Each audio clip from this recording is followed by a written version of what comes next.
You want to find a good book? A good book to read. Then snap your fingers and follow me. Our Black Girls Inc. will help you find that book. The perfect book for you to read. From black authors that look like you and me. Here on Black Girls Inc. With Sister Goose and Sugar Mommy. Here on Black Girls Inc.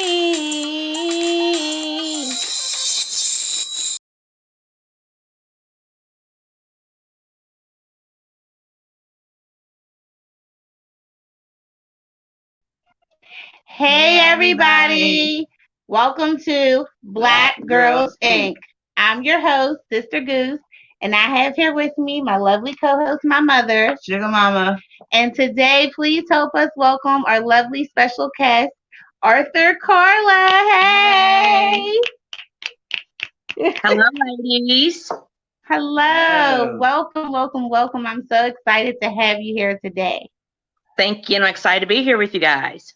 Yes. So, can you please, where's the book? Look, because I want to show it. Can you please tell everyone the name of your book and what it is about? Yes, my book is called "I'm Not Leaving You, I'm Loving Me," and it is a personal testimony, my personal memoir to my journey of self-healing, self-discovery, and learning how to love myself after traumatic events and incidents in my life. Yes, that's wonderful.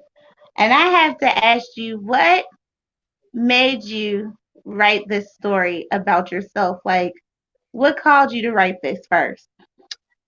2 years ago, I was in a place in my life where I was just overworked, overwhelmed, and just over everything.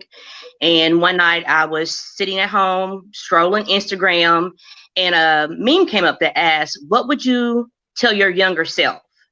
And Mm, that struck me. And I was like, "Hmm, what would I tell the 13, 15, 18-year-old Carla about life and what to prepare for?" And that's what struck the story of me writing my personal journey, was me actually having a personal conversation with my younger self. After going through several failed relationships, I was just completely tired of living the way I was living. And I wanted to get to a space in my life when people asked me if I was happy, I could say yes and not question why they were asking me if I was happy. Like, mm, why are you asking me that? I wanted to get to that space where I could be like, yes, I am happy. I am enjoying my life. And so I knew that I had to start working on myself. I spent majority of my life always trying to work on others and change them to get them to love me the way I wanted to be loved. And it didn't work out.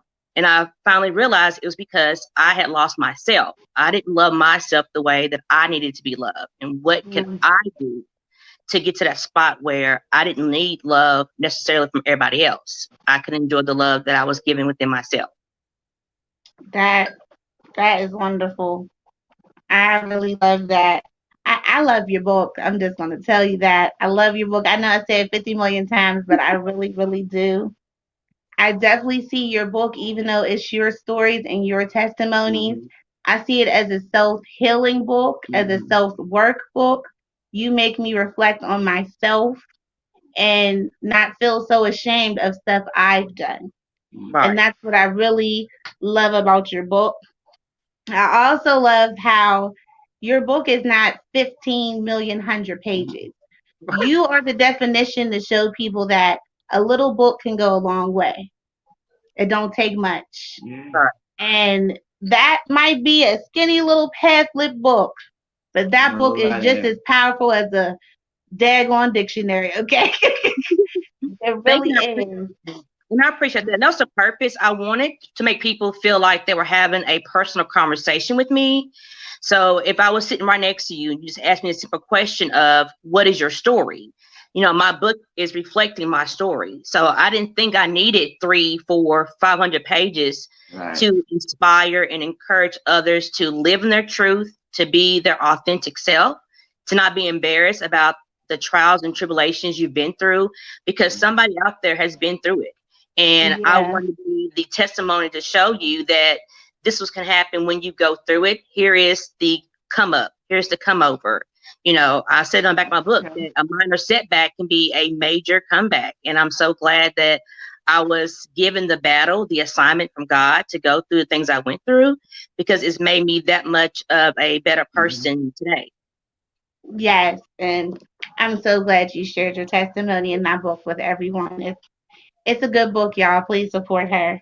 Um, when did you fall in love with writing? So I am a middle school educator. I also teach language arts and social studies. So I fell in love with language and creative writing back in high school. I just love the fact that words can paint a picture, that words can take you to places that you may not ever get to go. But the words you use on paper can journey you there to those spaces. And so actually 2 years ago was my first time actually sitting down and doing my own personal writing. Of course, I've done research papers for classes and things like that, but I've never done any real personal writing. And so my story, my book, is really my first opportunity to really get into writing on the writer end of it. Wow, first, let's give her a snap because she says she's a teacher. Yeah, middle school teacher. I have respect for y'all teachers during this pandemic, and if y'all don't, I don't know what's wrong with you. Wow. Right. I think that is so wonderful. Thank you. Please support your educators in your area. The election is coming up.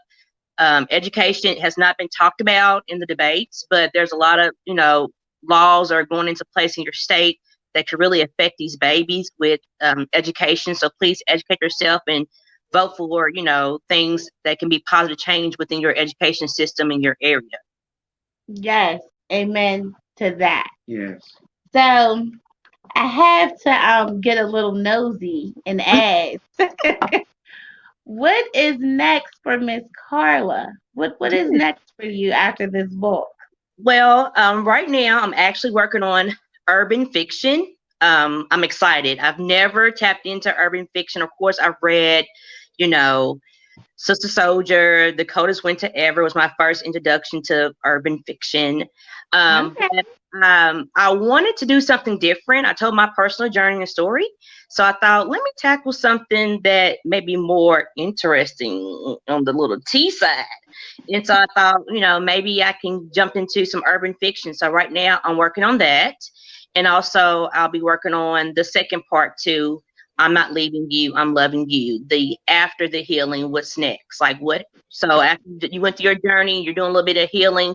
What's to come? What's next? The next step. So I have two things in the works. Hopefully they'll both be out in the fall of 2021. Girl, you done made me excited. Look, I was feeling you when you were saying the urban thing, and I'm congratulating on you for stepping out your box and trying something new. But Yeah. girl, when you said part two, I was like, Yeah. she working on part two. I can't wait because I was going to ask you, please tell me there's going to be a part two. Here's a part two. She's in the works. I still have some more healing to go. And that's the whole point of the book, is that the journey never stops. Yeah. Sometimes people get afraid to start the journey because they don't think they're gonna make it to the end, but it never stops. It never stops. You're continuing to grow. You are going to continue to find things that are going to enhance your life, make you hungry for success. Exactly. And also there are going to be times where someone or some things are going to challenge you. And so after the healing process, how do you handle that when someone challenges the things you work so hard to get over? And so that's going to be my second part to the book. I cannot wait. Look, let me tell y'all women something. Not to say it can't be for men, but let me tell y'all women something. Read this book. I'm going to tell you right now on a personal thing, Sister Goose. I never believed in self-work books. Doing this have really opened me up onto a new journey because I'm reading other people's books. Y'all's helping me get into new things. I never did mystery. People got me into mystery. I never did certain, but self-work books, I thought it was a waste of time. I was just like, I do me. I don't need it, whatever. Ones that was about people telling their stories, I was just like, I don't care to hear your stories. Most of the ones that was doing it, I was like, it don't even relate to me. Right. Because no offense, a lot of them was white women. And I'm like, I don't have a problem with I can't get the same brand of tea. I've been using that tea for years. Okay, Right. idolatry. So when I read your book, and I was like, okay, she said it's about herself and stuff. Well, let me see what it's like, because from the title, I can already tell it was like a type of self journey book. And when I started reading it, I'm trying not to cry when I say it because that's how much your book touched me. When I started reading your book, and I was just like, dang, this is what a self book should feel like to make me look at myself. And I was feeling the things you were saying, which I'll get into part 2 of the next episode. We'll go more deeper into it. But I was just like, this is what a real self workbook should look like for a Black woman. Okay, because I really felt your story, your journey, and you made me feel like I wasn't crazy feeling the things I felt that I didn't want to say out loud or talk about. And reading your book, I was like, so I'm not the only one? You're not, yes.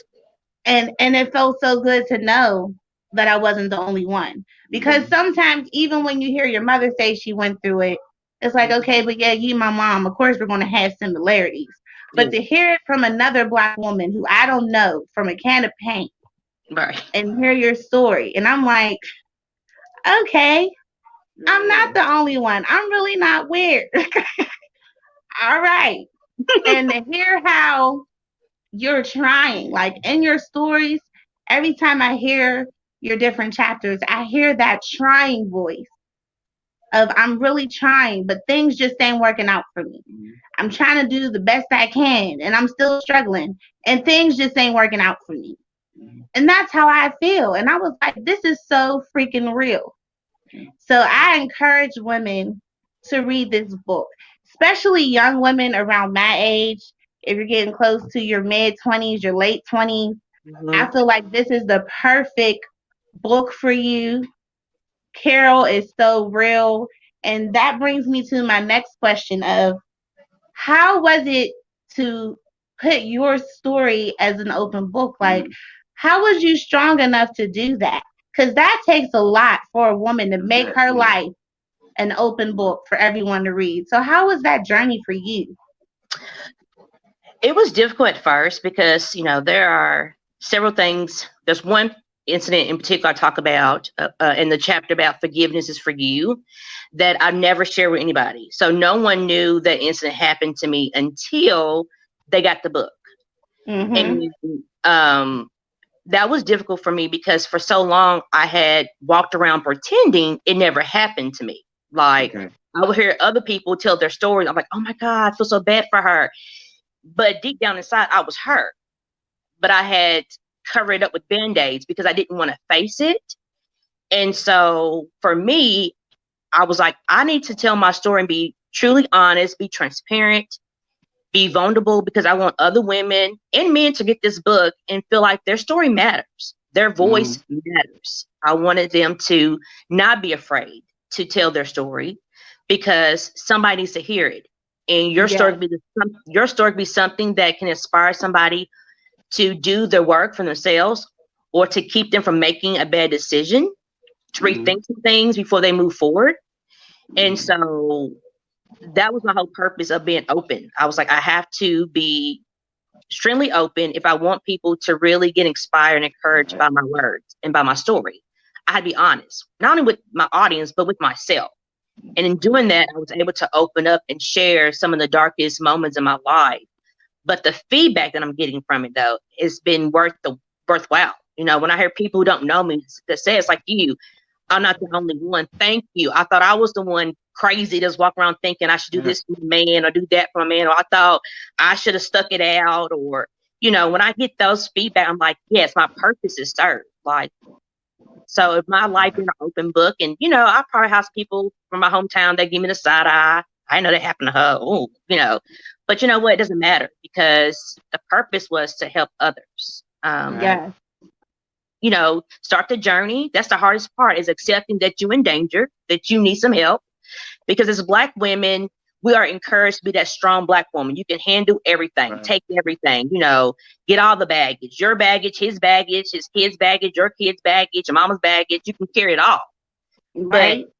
we can't. We need help. We need to have encouragement. We need people to help us unpack our baggage, right? And go from being this strong Black woman to a woman of strength. Yes, I have strong tendencies, but I also need help. I also need guidance as well. I can't do it all by myself, you know. Exactly. So that's why I was like, I need to be really open and transparent so people feel safe. People are having conversations that they thought they would never have before because they read my book, and I love that. That's the purpose. Yes, because you look, your book is breaking chains. And I know I can understand you're a child of God, so you know what I mean when I say that. Hmm. You are breaking chains that as women have been carrying around for years, that we don't want to admit, that we don't want to acknowledge that we got a chain on our leg that we're Hmm. dragging around. And your book is making people acknowledge that. You cannot unsee it after you help us open our eyes to see it. That's how I feel. And I can see why you're getting so much good feedback on your book because to me, you are changing history, like I said, for an eye opener of the self workbook for women. Because what I love about your self workbook, because I'm calling it that because I'm working on myself as I'm reading about you. Right. But the difference I like about yours is you're not asking anybody nothing about them. You're totally talking about yourself Hmm. the whole time. Because everybody always say, well, how are you feeling? Is this you? And you should do this and you should do that. Hmm. You're not talking about us. You trying to just tell us how you trying to fix your daggone self. Right. And that And that stay right tuned doing it. there is Right. what got me. But Yes. that's what got me, and that's what I admire. Because you're like, look, I know I wrote this and you may be reading this, but I'm really writing this for myself. And Hmm. I'm just letting you come along with me on my journey. Yes. And maybe you'll get something through it too. And that's what I really love about your book. And it's different. And that's why I'm saying I'm encouraging women I know to read it. Thank you. So That's give something us not. I put that in the book about, don't get stuck on these I can change your life in 30-day books and, because this journey has to be your journey. You cannot be a carbon copy of anybody else's journey. What works for them may not work for you. And that was the purpose of me telling my story. Like I'm saying, these are things that I did and had to go through and eye openers and things like that. But hey, it may not work for you, and that's okay. You do your journey the way that you need it to be done so you can make it through. You know what I'm saying? Mm-hmm. Because a lot of times when you write in these books, you feel like that you can't do it. That's not me. I can't relate. I tried that. I tried to go 6 months without sex, but that didn't work for me. I failed in month 3 because that wasn't for you. That's someone else's path. That's how she got over. So make sure that when you do your work, that you tailor it that it's going to make sense for you, and it makes you accountable for it when you Mm-hmm. tailor it to your own life and not try to pattern it after somebody else. Yeah. I think, look, give her a snap, Mom. Yeah. Give her a snap. We snap on here when we feeling what you saying. Yes. Yeah. So Different look, steps. y'all.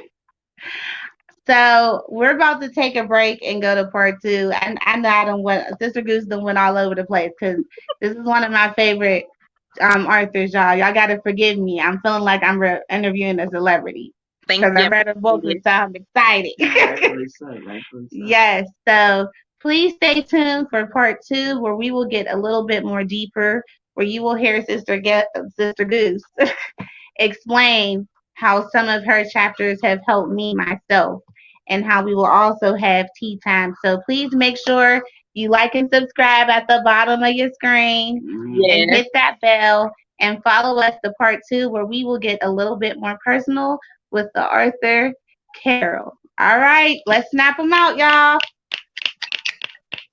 Black girls in.